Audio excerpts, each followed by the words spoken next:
Yo, what's up mga master? Mike Music here. At ngayon mga master, ito pag-usapan natin itong mga master. Ano yung una nating bibilin as beginners? Yung inisip natin dating mga master is bibili tayo ng gitara, din sunod ay amps, yan, mga malilit na amps. At bago ka na mag-explore ng effect.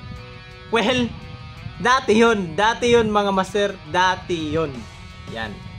Ngayon kasi, ngayon sa generation ngayon, mga gitarista ngayon is maganda talaga pag bibili ka guitar then effect. Yan. Yun dapat ang bibili natin mga master. This example dito is mga effect ngayon, mga portable na mga effect ngayon. Sample ko dito is si Tank G. Kung pa isa ito black box. Yan. Bakit guitar tapos effect? Pag-usapan muna natin mga master, kaya sinabi ko na gitara at effects agad.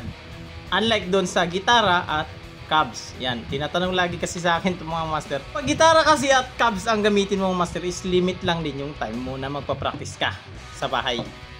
Bakit? Pag unang-una, pag gabi na, hindi ka makakapag-practice ng maayos kasi nakakabulaho ka.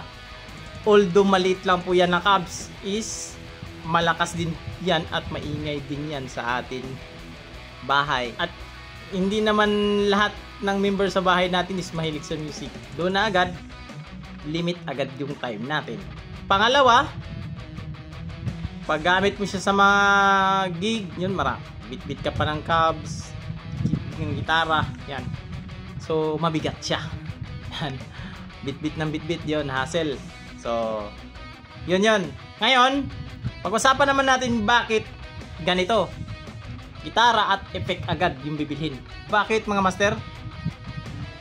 Kasi bibili ka lang ng ganito mga master is para ka na ring nakakab. Take note, para ka na ring nakakab.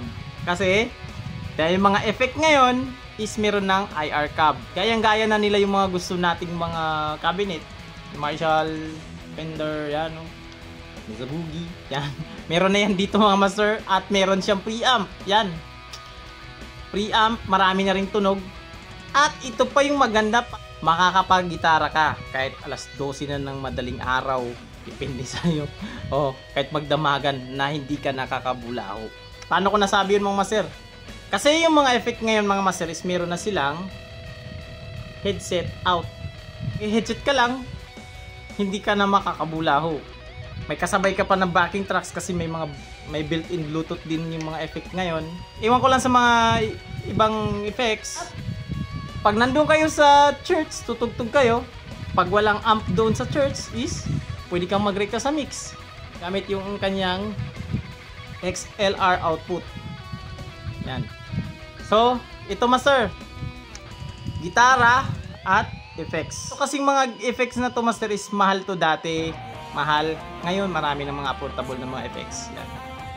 Sana master, nagbigay ito ng guide para sa atin kung ano yung mga bibili natin tayo mga beginners na nag-start tayo sa pag-gitara, na nag-aaral pa tayo ng gitara.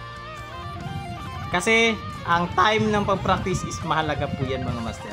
Mahalaga, isa sa pinakamahalaga na part ng nag-uumpisa, yung time. Sana nagbigay ito ng tulong mga master sa mga nag-start, i-invest na mga gamit nila. Yun lang mga master. Peace out!